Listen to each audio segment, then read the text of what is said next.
Hello po mga kababayan, kamusta po kayong lahat? And once again, welcome back to another episode of Simply Talkies Vlog. Ang pag-uusapan natin mga kababayan ay itong gentleman's agreement ng mga Dutertes at ni Xi Jinping, yung amo ni Digong. Kasi po, yan po ay pag-uusapan na sa lower house. At ganun din po, meron pong isang article dito na may insinuation. No? Mamaya ko nasasabihin kung ano yung insinuation. Okay, kung maalala ninyo, ang Senado, through Senator Hontiveros, ay nag-file din ng ganitong resolution. Balak niya ring imbestigahan o ipatawag in aid of legislation sila Digong sa gentleman's agreement. Pero po, mukhang si Hontiveros lang ang naandyan sa Senado. Kasi yung mga kaalyado ni Digong ay todo harang sa kanya. Biruin nyo, nauna pa na i-hearing yung PIDEA leaks daw. Pero yung kay Hontiveros, bago pa yata silang mag-sine-die break, na andoon na yun. O di ba? Ang galing. Pero sa Kongreso, kung maalala nyo, yung Congress TV, press con nila, no?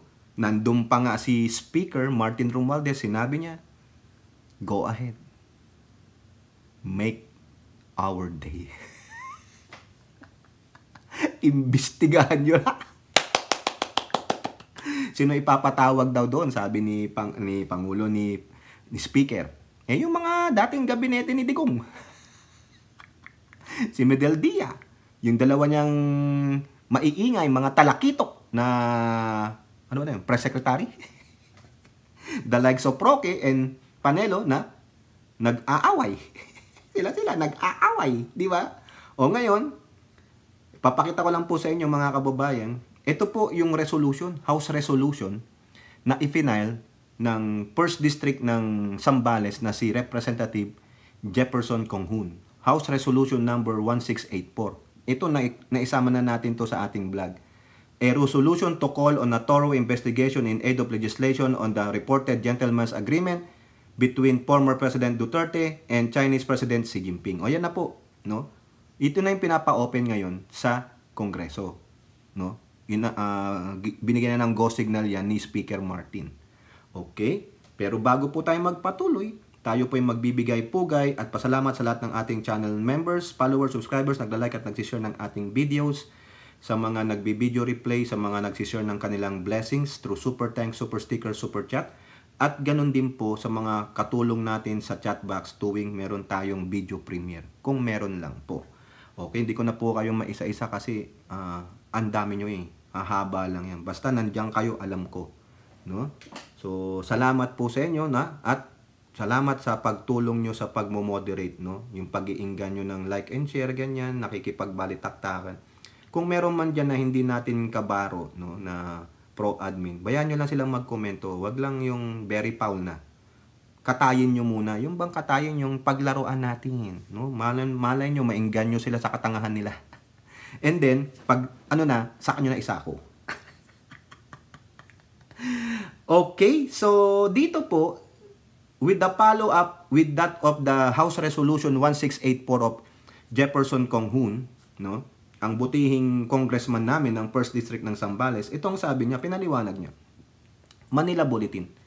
Conghun, explain why summoning Duterte cabinet members to gentleman's agreement probe is the right move. Okay, papaliwanag niya daw po. Okay?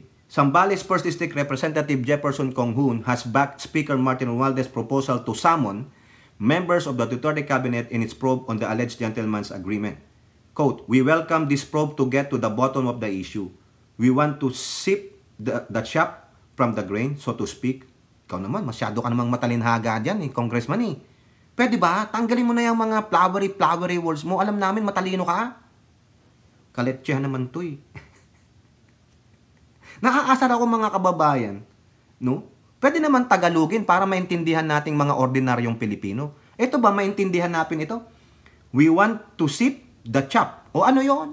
Ano ibig sabihin nun? Ano yung pachap-chap mo dyan? Chap-chapin namin ikaw dyan. Sige nga, pag ako nauwi ng Gapo ha, makipagkita ka nga sa akin, Jefferson. Alam ko namang mas matanda ako sa'yo. Pasensya naman, representative ha. Taga-Gapo ako. Ikaw ang representante namin. Ha? Ayusin mo tong ano mo, ship pa. Alam ko, may mga classmate ako matatalino sa English. Bobo nga ako sa English eh. Or in this case, the lies or propaganda peddled by many and the real score. O yun, ang sabi niya, the investigation will give us a clearer picture or the real big picture of what really transpired because we only read the exchange in the media. So, the congressional probe will give us a chance to hear it directly from the resource person. Now, the question is this, Representative. Sa palagay mo, aatin niyang si Medel Dia? Aatin yung iba pang mga cabinet members na ipapatawag mo? Pero ako, meron akong opinion kung sino lang pupunta dyan. Yung dalawang talakitok na press secretary niya. Si Harry Roque kasi, ano yan eh, fame war. No, alam mo yung fame war, no? Gustong-gusto niya, mapansin siya. Parang yung si Hitad dito, gusto-gusto mapansin. Kasi what? It's their parang yung tuwang-tuwa sila pag napapansin sila. No, parang mamamatay sila pag hindi sila napansin. Fame war.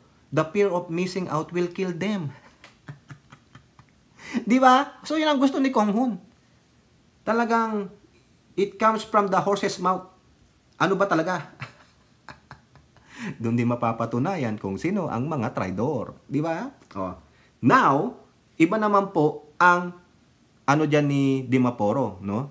Kasi, kumbaga, kung pwede rin ipatawag si Duterte, siguro pwede. Pero si Dimaporo, na isang congressman po, no? I think siya yung sa Muslim Affairs, may take po dyan. Manila Bulletin again.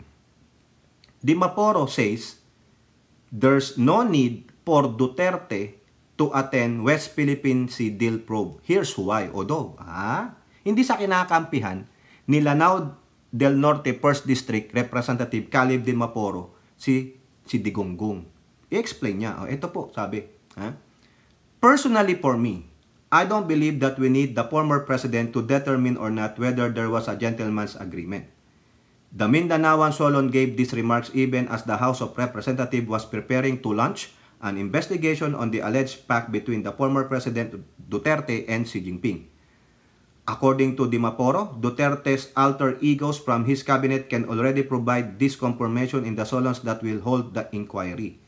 The agreement could have been made between our former President and Xi Jinping, but the implementing arms are the ones that are providing the action. Ayun naman pala. So sino? The DFA. The DND. Diba? Depends yun eh. Foreign Affairs. O diba? The agreement could have been made between one former President and President Xi Jinping. But the implementing, ayun yan. So if there was an agreement being honored, and then it will be the DND. Tama ako. Secretary that will implement that. If there was an agreement that was honored, then the DFA. Tama na naman ako. So, sino sa DFA? Sana si Senator Alan Cayetano. Sino yung DND niya dati? Sino ba DND dati? Si Secretary Lorenzana. Di ba?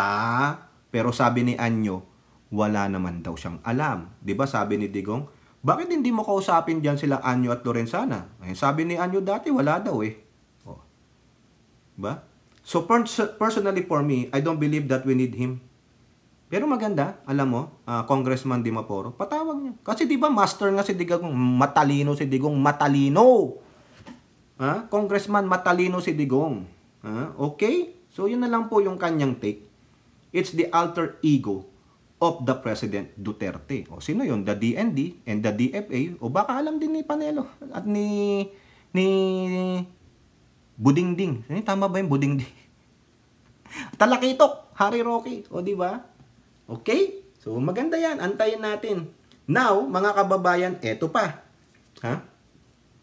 Sa politiko. Eto na, no?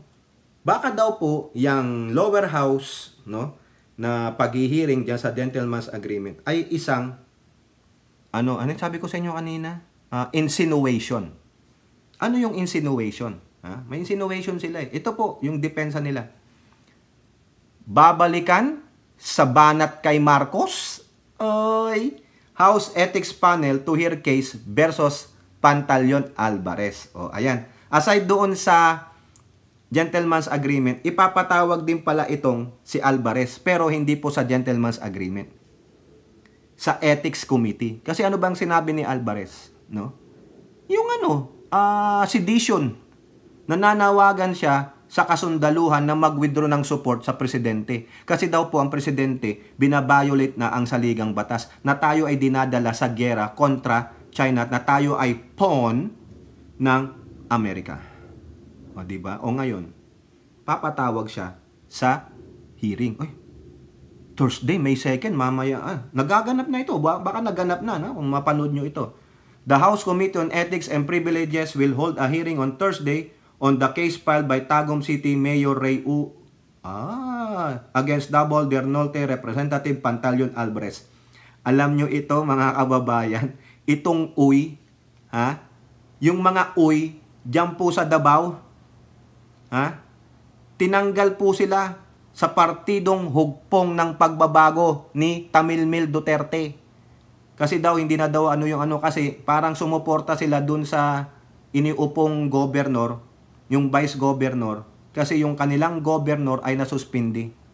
Na personal lang mga itong mga to. May isa pa yung aside kay Uy, meron pa no? No further details had been released after the hearing except for its schedule, which is posted on the House of Representatives website. Deliberation of the panels are traditionally off limits to the media. It was at the hakbang ng mausig raling Tagum City na sinabi niya ngayon, no? Ayan na, patay kayo. Kaya ikaw, Alvarez, maghanda-handa na. Pero sabi ng mga bataan, ng mga Duterte, yung mga yan, magpapatawag ng hearing sa ethics, mga baka balik yan. Inutusan na naman ni FL Lisa yung mga yan para balikan si Alvarez. Hoy! Lahat na lang sa inyo ay alluding, no? Mga pathological liar kayo, yun yung tawag ko sa inyo, no? Si Alvarez ang nagsalita. Walang walang filter na sinabi niya yan. Tapos sa huling-huli sasabihin niya, pasensya na po, tao lamang.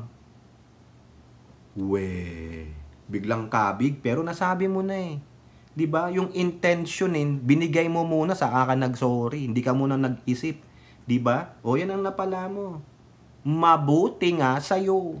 Dapat ka lang ipatawag. At alam ko, mga kababayan, balak rin siyang kasuhan ng DOJ Niimbestigahan din siya Masama po yun. Kaya dapat itong mga to, bigyan ng example.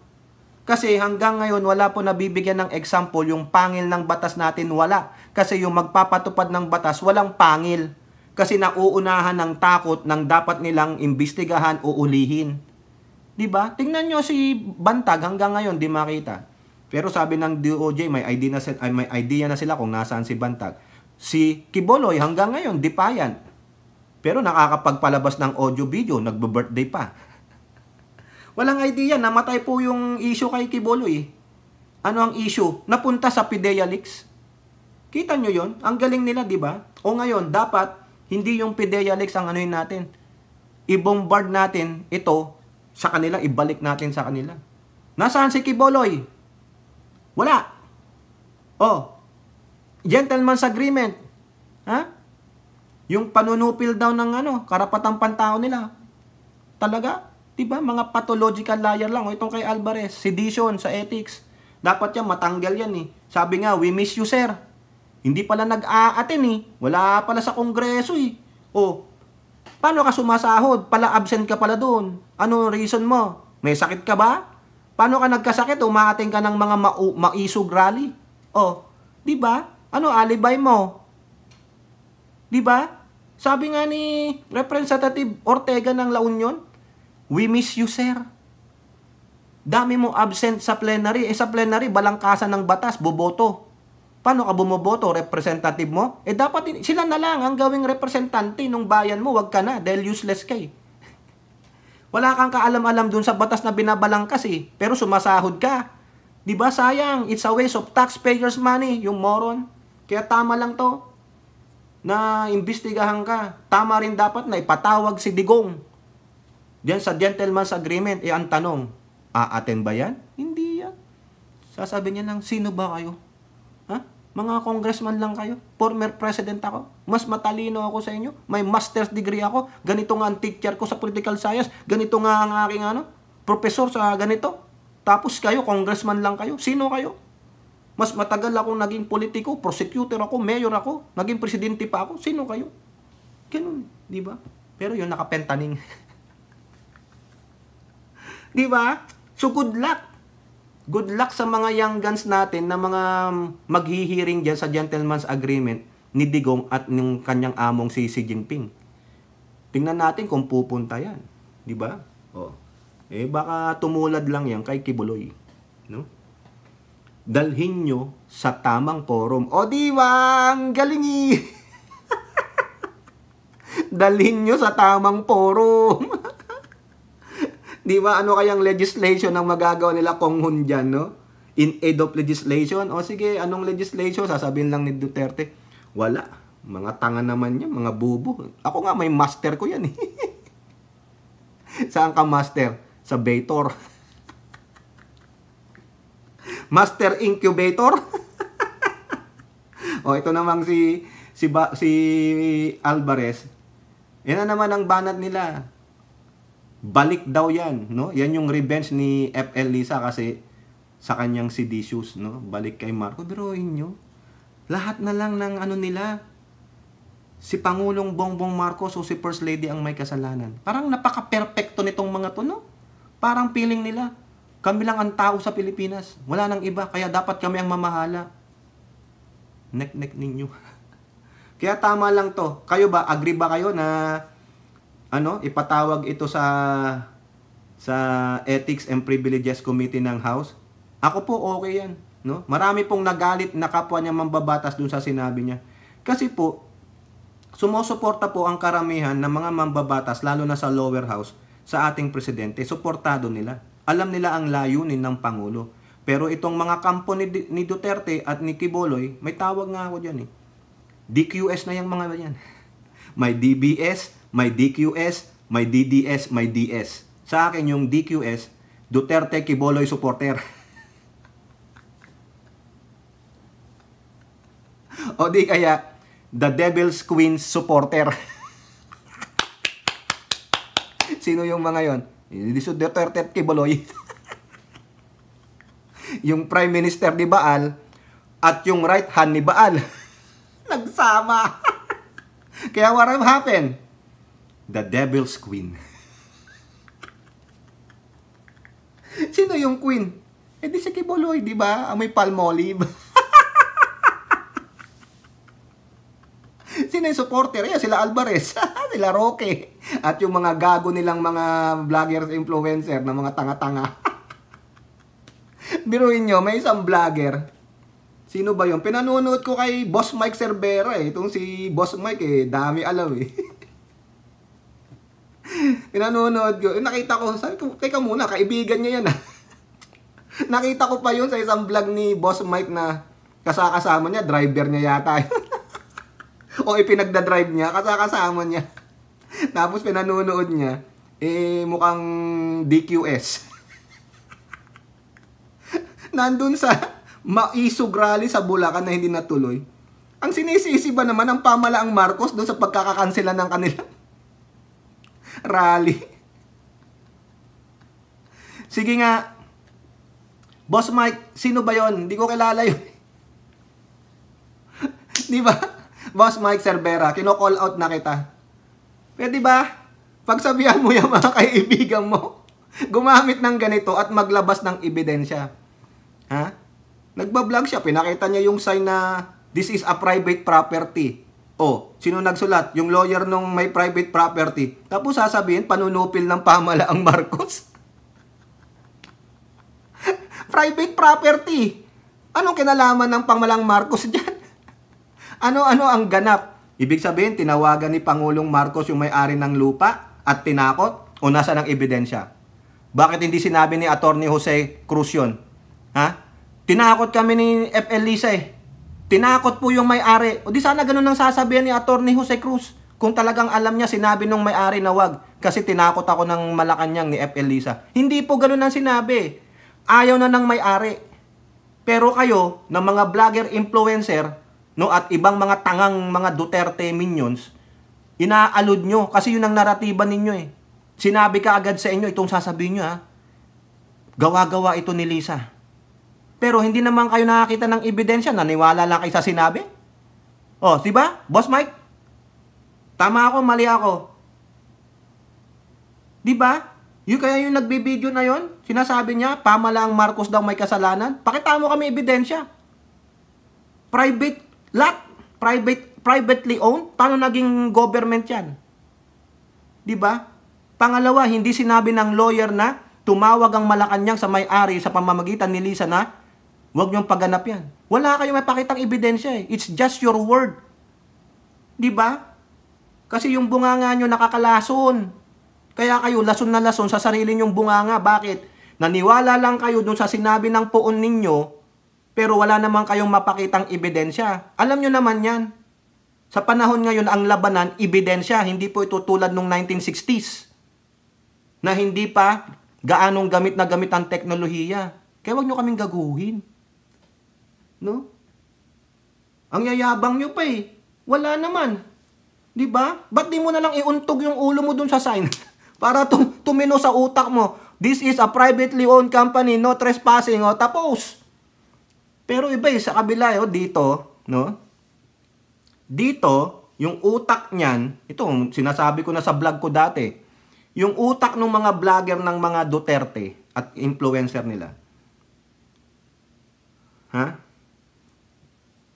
On the left side, nothing is right.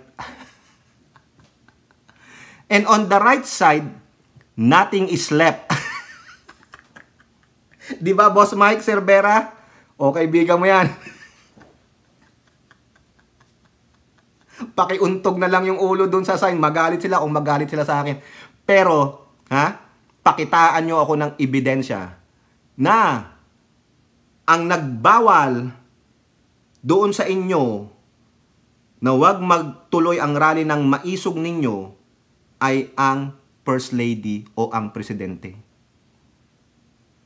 Evident naman, visible to your eyes, binasa pa. This is a private owned, di ba? Ngayon, kung tinawagan yung may-ari ng lupa ni First Lady, then, tanong nyo dun sa lawyer. Tinanong nyo ba yung lawyer? Di ba? Dapat direktan yung tinanong kung maisog kayo. Tama, mali. Para, at least, malaman namin, uy, sinabi ng lawyer eh, si FL pala nagbawal eh. Kinausap yung may-ari. Wala eh.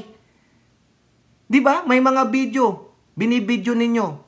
Hindi binanggit ng lawyer na si FL Lisa or si Pangulong Bongbong Marcos ay may kinalaman sa pagkakakansilan ng inyong maisog rally.